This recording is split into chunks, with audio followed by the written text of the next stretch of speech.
Judge గారికి కూడా నా నమస్కారం అండి. మా ఊరు రావులపాలెం అండి. మాది కొత్త కాలనీ అండి. మా తమ్ముడి పేరు ఆనంద్ సాయి అండి. ఆదివారం 12వ తారీఖున నూకల దుర్గా ప్రసాద్ అండి.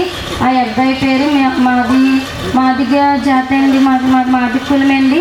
ఆ చంపేసిన అబ్బాయి ఏమో కాపులు కుర్రాడండి. మా తమ్ముడిని ఆదివారం రాత్రి 10 గంటలకు తీసుకెళ్ళాడండి. ఒరే సాయి, నేను కర్ణాటక వెళ్ళిపోతున్నాను, రోజు మన ఇద్దరం ముందు తాగుదాంరా, ప్లీజ్ రారా అని అన్నాడండి. మా తమ్ముడు అప్పటికే నేను ఆల్రెడీ పని చేసుకున్నాను, నేను చుక్కేసాను, లేదు ఇప్పటికే మా అమ్మ 2 సార్లు వచ్చింది పిలిచింది, నేను ఇంటికి వెళ్ళిపోతాను అన్న పిల్లోని ఆ అబ్బాయి దారిలో కాకేసి మరి వెనక్కి తీసుకెళ్ళాడండి. 10:30కి తీసుకెళ్ళాడు మా తమ్ముడిని. మా తమ్ముడు 6 అడుగులు పైనే ఉంటాడండి. మా తమ్ముడు అలాంటి వ్యక్తి చంపేసిన అబ్బాయి మా తమ్ముడికి భుజానికి కూడా రాడు.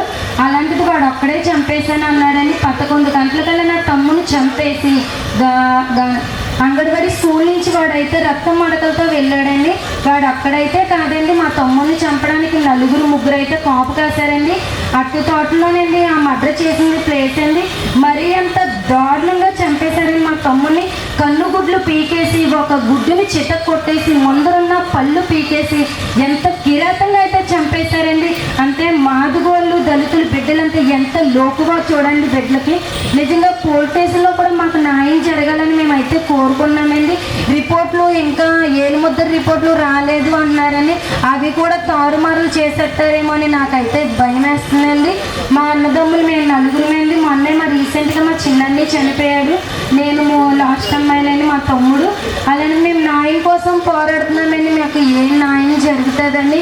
మాకు ఎంతోమంది బిడ్డలు వచ్చి సపోర్ట్ చేస్తున్నారని, సాయం మీకు న్యాయమే జరుగుతుందన్న వాళ్ళు కూడా మళ్ళీ వచ్చి ఏమ్మ రిపోర్ట్లు వచ్చినాయా, అంతకులు ఎవరన్నది మీకు దొరికారా అని అయితే ఎవరైతే అడుగుతలేదండి. ఫస్ట్ మాత్రం రాష్ట్రమే కదిలొచ్చేసిందండి. మళ్ళీ మా గుమ్మం మెట్టన్నది ఎవరు ఎక్కలేదండి. అదేనండి మా మాదిగోడుకు జరిగిన అన్యాయం అయితే 4 గోళ్ళ మధ్యన మర్చిపోతున్నారు. అదే ఏ రెడ్లకు కానీ ఏ కాపులకు కానీ ఏ వర్ణాలకి అదే పైన వర్ణాలకి ఏమైనా జరుగుంటే కనుక రాష్ట్రం అల్లకోలం అయిపోతుందండి.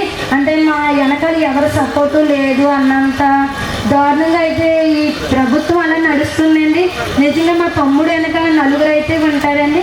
వాడు అంటున్నాడండి మా తమ్ముడిని ఎందుకు చంపేశారా అని మా రావులపాలెం పోలీస్ స్టేషన్కి అయితే డిఎస్పీ గారు అయితే తీసుకొచ్చారని నేను అడిగానండి. సరే వాడి దగ్గరికి వెళ్ళి ఎరే నా తమ్ముడిని ఎందుకు చంపావు, ఏ కారణంతో చంపావు, ఎందువల్ల చంపావు అంటే జోక్ వేశాడంటే అండి.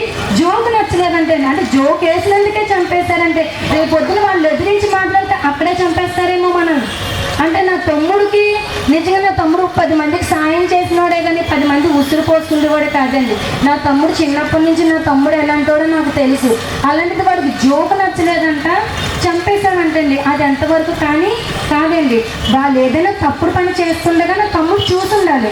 ఆ తప్పుడు పని చేసిన విషయం మా తమ్ముడు ఎక్కడ బయట పెట్టేస్తారని నా కొడుకులు చంపేశారండి. అంతేగాని నా తమ్ముడు ఎలాంటోడో ఒకరితో చెప్పించుకునే మనుషుల మీద కాదండి. కాలనీకి వచ్చి రావులపాలెం వచ్చి ఆనంద్ సాయి అలియాస్ నల్ల సాయి అన్న అబ్బాయి ఎలాంటి వాడన్నా మీరు ఎవరైనా సరే ఎంక్వైరీ చేసుకున్నారే నెగిటివ్ అన్న మాట అయితే వచ్చిందనుకోండి నేనే కేసు వాపస్ తీసేసుకుంటాను అన్నానండి. నిజంగా నా తమ్ముడు కూడా అదే అన్నానండి. నా తమ్ముడు ఎవరైతే చంపారో నా తమ్ముడు అయితే ఆత్మ అయితే శాంతించండి. 20 ఏళ్ళు వయసు అబ్బాయి అండి, చనిపోయే వయసు అండి అబ్బాయి. నా తల్లికి సంపాదించి పెట్టిన అభియాన్లో చంపేస్తానండి. నాకున్న ఆధారం నమ్మకం నా తమ్ముడు అంటే నాకు చాలా ఇష్టం. అలాంటిది నా తమ్ముడిని అక్రంగా చంపేస్తారేమో నా కొడుకులకి. నిజంగా ఇలాగ ఆడవాళ్ళని రేప్ చేసిన వాళ్ళని ఇలాగ తలకాయ మీద నేను అటాక్ కనీసం నా తమ్ముడు ముట్టుకోలేదు, కనీసం నా తమ్ముడి మీద పడి ఏడవలేదండి. అంత కిరటంగా చంపేస్తారండి నా తమ్ముడిని. నిజంగా అలాంటి చావనైతే ఏ దళితుల పట్లకి జరగకూడదని నేను రావులపాలెం నుంచి విజయవాడ కథలొచ్చానండి.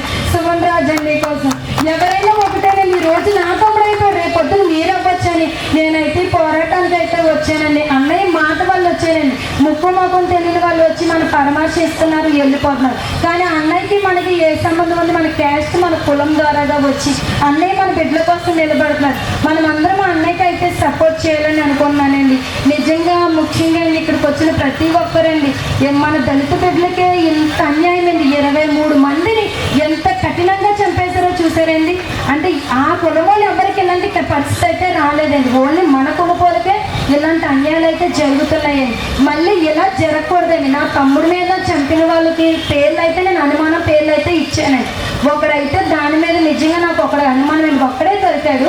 కానీ నలుగురు అయితే ఫామప్ అయిపోయారు. ఆ నలుగురు పేర్లు అయితే ఎక్కించాను. ఆ నలుగురు పేర్లు ఎవడో ఒక డెఫినెట్గా ఉంటాడండి. ఉన్నప్పుడు నేను పేర్లు అయితే ఎక్కించాను. కానీ వాళ్ళు కూడా రేపు పొద్దున్న రోజున నన్ను ఏమైనా చేస్తారేమో అని అదో భయమండి. నేను రావులపాలెం ఉన్నాను. మా ఆయన గారేమో పంచాయతీలో శ్రీప్రభం చేస్తారండి.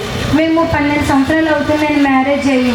మాకు ఏ కష్టం వచ్చినా ఏదైనా నా తమ్ముడికే చెప్పుకుని అలాంటి అతి ఘోరంగా అతి నరకంగా చంపేస్తానని ఆదివారం 10 గంటలకి చంపేస్తే మాకు సోమవారం ఉదయం తెలిసిందండి నా తమ్ముడిని.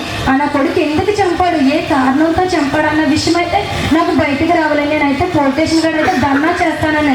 ఈరోజు నా తమ్ముడు అయిపోయాడు, రేపు పొద్దున్న ఇంకోడు అవుతాడని నేనైతే అనుకున్నానండి. మాకైతే ఎవరి సపోర్టు ఉందో లేదో వస్తున్నారు, న్యాయం జరుగుతారమ్మా అన్నారండి. మా కోసం మందాకృష్ణ అన్న కూడా దిగారండి.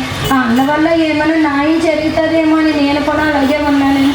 నా తమ్ముడిని చూసుకోకుండా అతి కన్ను గుడ్లతో జోకు వల్లే చంపేశాను అని అన్నాడండి. నిజంగా చెప్తున్నానండి, పోలీస్ స్టేషన్లో పోలీస్ వారు నా తమ్ముని చంపిన నా కొడుకుని ఒక దెబ్బ వేయలేదండి.